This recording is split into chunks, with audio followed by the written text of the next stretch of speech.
guys, it's Dawn and I'm back with part 2 of our Distress Ink watercolor technique. Now in our first video I went over a beginner level where we used the actual stamped image in our final design. If you didn't see that one, you might want to check that one out first. In this particular project we're going to be using an old school artist trick of creating our own carbon paper. This is going to allow us to use the stamp as a guide, but we won't have any of those visible stamping lines in our final product. We're going to be using several of the same supplies that we used in the last video, so let's do a quick recap. You'll need a stamp, a lined image. You'll need watercolor paper, watercolor brushes, distress inks, clean water, and paper towels. Now for this you'll also need some vellum, an eraser, a pencil, a permanent marker, and some masking or washi tape. Now the key to this is not having those stamped lines visible in our final product. And to do that, we're going to be using the old trick of creating our own carbon paper. Now normally you would sketch this out, but if you can't sketch, then you can use your stamps. Now here I've taken Memories dye ink and I've stamped the cardinal image onto a sheet of vellum. You could use store-bought carbon paper for this, but I really like using the vellum because you can see through it and that carbon paper is not blocking your view, so you can see exactly where you're placing it on your card front. Now once you've stamped it, you'll just flip it over and use a regular No. 2 lead pencil to trace your design.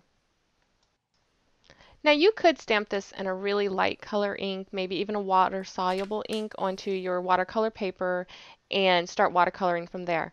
One of the big advantages to doing it this way is that you can modify the design as you go. For example, this particular image has a lot of stippling built into it, and this is great when you're stamping because it creates natural shadows and you don't have to do hardly any work. It'll stamp out that shadow for you. But when we're watercoloring, we don't want all of that stippling to be included in the image. So here I'll just simply won't trace that part.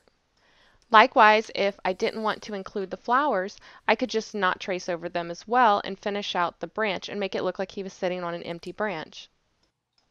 Once I'm done tracing it, I'll just flip it over, line it up where I want it, and secure it in place with a piece of washi tape. To transfer the image to the watercolor paper, I'm using a bone folder to burnish over the areas that I traced. Now what's going to happen is everywhere there's graphite on the back of that vellum, it's going to transfer to the watercolor paper. Now since we have this taped down, we can pull it back every now and then and double check our work and see if we need to go over any areas, if we missed any spots. And you don't have to use extremely heavy pressure here. The lighter you burnish, the lighter the resulting transferred image will be, and the heavier you burnish, the heavier it'll be. So basically we've created a template that we'll be able to use multiple times.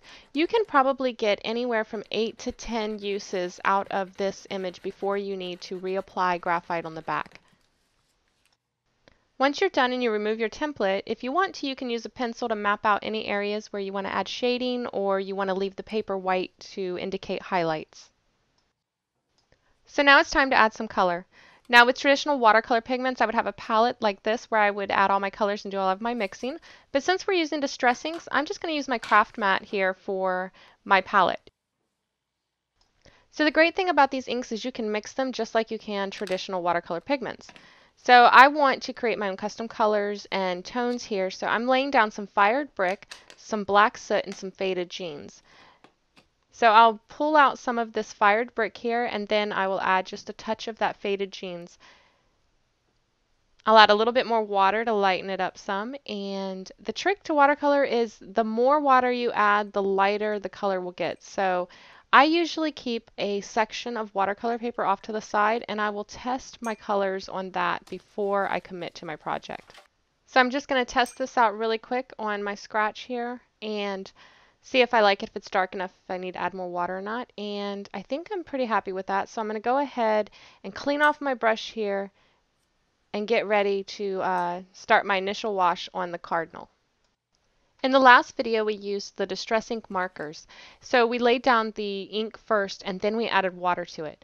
This time we're going to do it in the opposite, and anywhere that we want to add color to, we're going to add water first. So here I'm taking just plain clean water and I'm wetting all of the areas that I want to add my color to. Remember, this watercolor paper, the ink will only go where the paper is wet. So anywhere that you don't want the ink to go, leave that area dry. So for here, we're going to be concentrating on the main body of the bird first, and I'm just going to go through and wet all of those areas, making sure to avoid areas that I don't want that red to go into.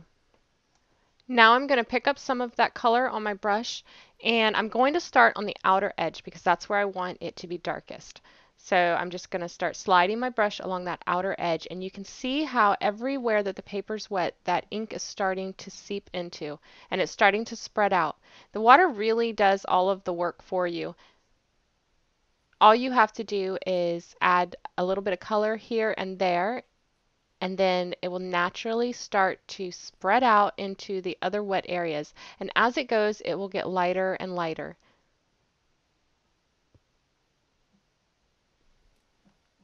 Now, if your ink is not spreading or going as far as you want it to, you can help encourage it. So I'm just going to take my clean brush here and start adding a little bit more water. I'm going to grab those edges and pull them into the center. Now, instead of letting this wash completely dry, I'm going to go ahead and do a little wet and wet. So basically, I'm going to start dropping new color onto this color that's already wet. Now, I could reinforce it with the same color, or I could drop new color like I'm doing here. Now, the reason to do that is if this was dry, that color would just sit on top of it. But since both of the colors are wet, they're going to bleed and blend together and create new tones and variations of these colors.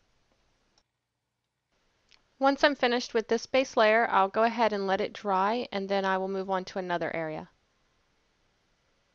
The key in watercolor is not to work in two adjacent wet areas. For instance, here the branch and the feet are separating the bird's body and tail. I would not want to work on the flower or the feet at this point, because once I wet that flower petal or the feet of the bird, those wet areas are going to touch the wet areas of the bird body, and then those two colors are going to blend together. They're going to bleed into each other, and it's going to create a muddy mess. So here I can go ahead and work on the tail. Now I'm mixing up a little bit darker, more shaded color of that red for the tail, and that's just because his tail is going to be in the shadow since it's sitting under his body. So I'm just going to speed things up here so that you guys can watch this progress.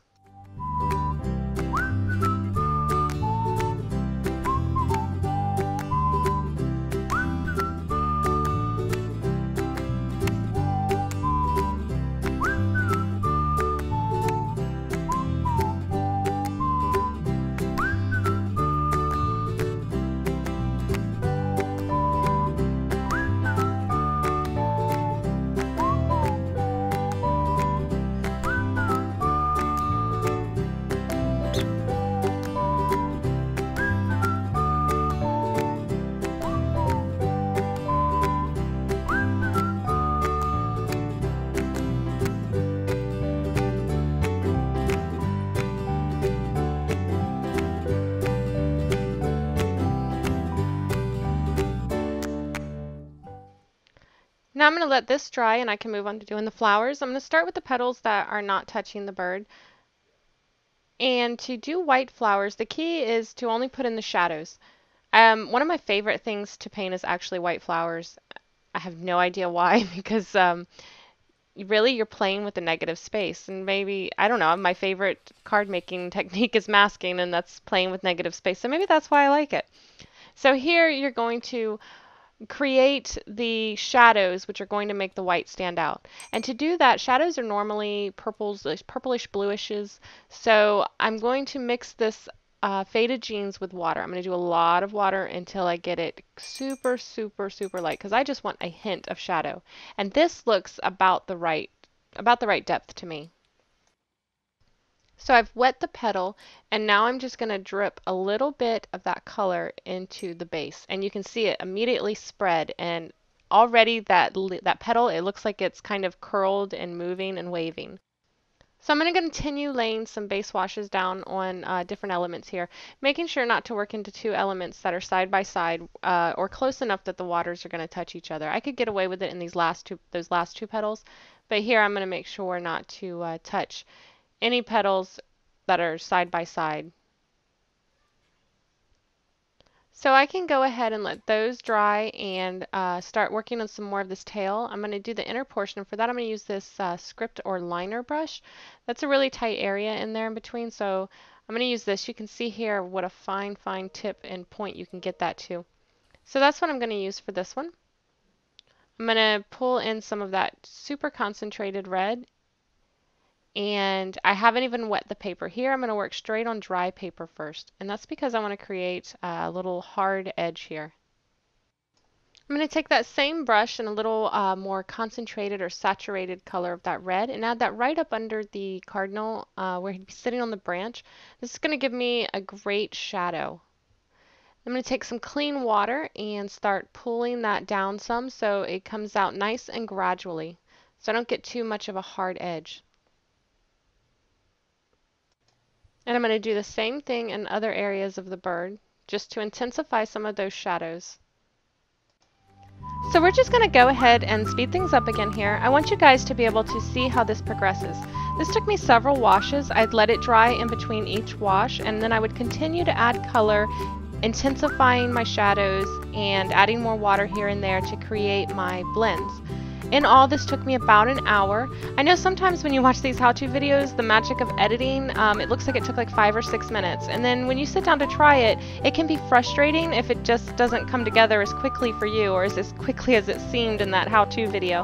So I really wanted you guys to get a good idea of what I was doing and how I built each of these layers of color.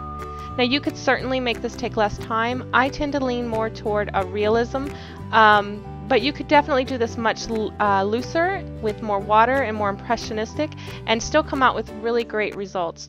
This is just my personal preference and how the style that I like to watercolor.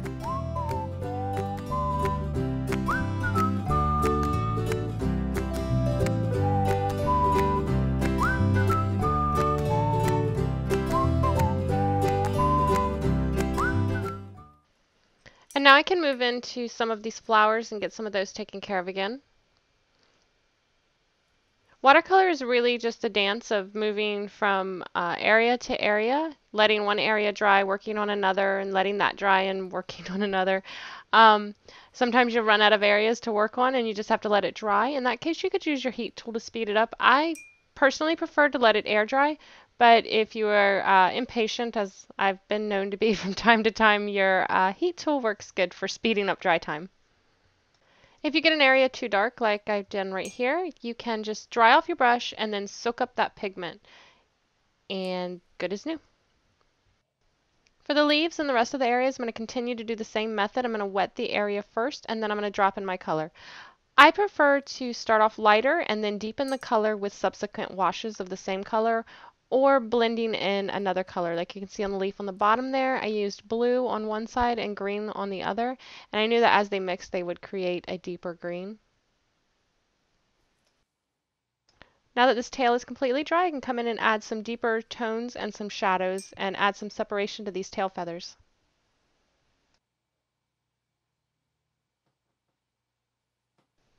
So you'll just continue on with those same techniques to finish out the rest of the project.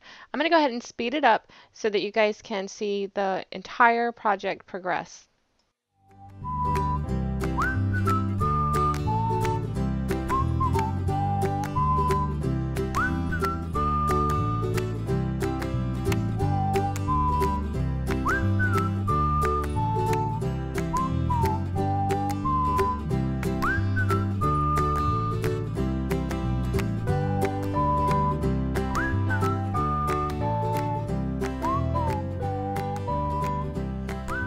To create the veins and leaves, I'll pull a dark line down the middle. Then I'll take clean water and brush out one side. I'll leave the other side hard, but soften just one side. That's going to create that nice hard vein, the illusion of a vein down the leaf. For the beak, I'm going to add color at the base where the face meets the beak, and then I'm going to take clean water and pull that out toward the tip of the beak.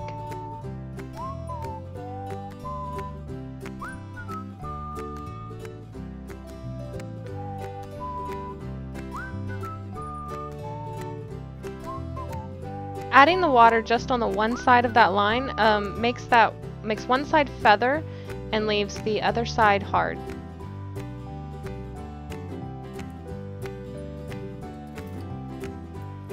For the center of the flowers, we're using a Tim Holtz Distress Ink in Wild Honey. Just putting a little bit in the middle there and then adding a little bit of water. For the branch, I'll lay down some green first and then I'll come back over it and blend in some brown. To create the brown color, I'm going to mix some of that fire brick, the blue jeans, and the green, I believe it's peeled paint. That would give me a nice brown color, and then I'll just drop this on top of the green.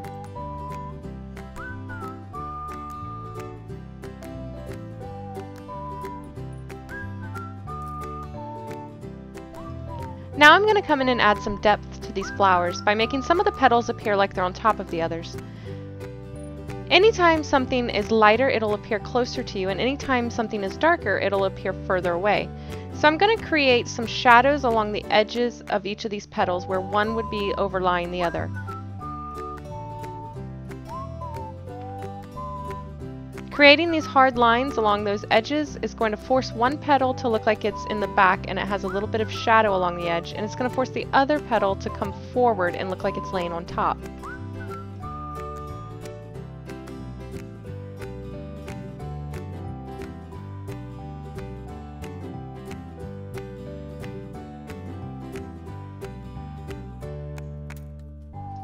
To do the face, I'm going to be using pure black. Now normally I would mix my own black. I wouldn't use black because there's lots of different tones and depths of black, and you can usually mix several colors to create black.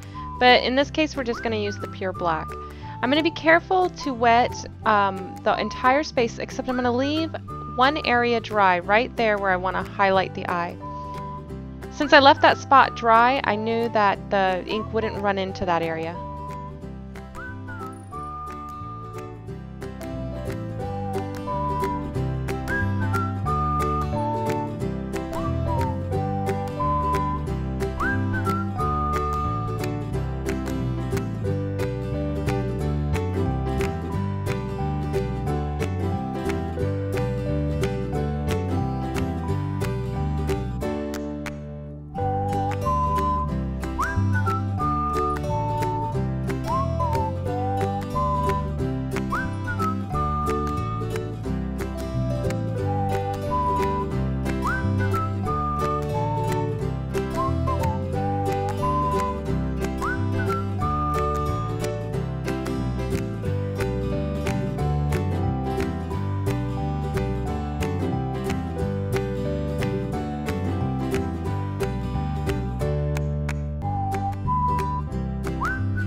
So now I can leave this to dry, and once this is completely dry, we can do the background.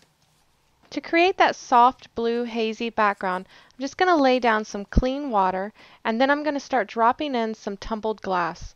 I'm going to drop it in right next to the edge of the bird, and then allow it to softly fade out into clear, clean water. I'm going to continue this all the way around the bird. Now when I get to the flowers, I'm going to make sure to wet the paper around the outside of the petal. That way when I drop this color in, I know that the color won't bleed into the petal itself. Instead, it'll create a nice silhouette and make that petal really stand out. So now all you have to do is leave this to dry and then turn it into a card. Or you could leave it without a sentiment and adhere it to your panel with removable adhesive. Then it could double as a gift and a card in one. Your recipient could just remove it from the back panel and frame it. So this is a great technique, and there's a lot of different ways you can use it. You can stamp out your images and trace them and use them as a guide, or if you know how to sketch or draw, you could sketch out your own. Since we've made our own carbon paper, you can use this image over and over again. Or you can create your own hand-lettered sentiments that you can use over and over. Here I went over it with a Versamark pen and embossed it in white. So whichever way you choose to do it, just make sure you have fun. I really hope you enjoyed today's video. I'm sorry it was a little on the long side, but I wanted to make sure that I got in all of the important stuff. Don't forget, any of the featured Wplus9 supplies you can find at Wplus9.com. If you want to find out more about today's cards and any of the products used on them, you can connect with us on our blog at stampawaywithme.blogspot.com. You can also find us on Facebook, Twitter, Instagram, Pinterest. Thanks so much for watching. See you next time.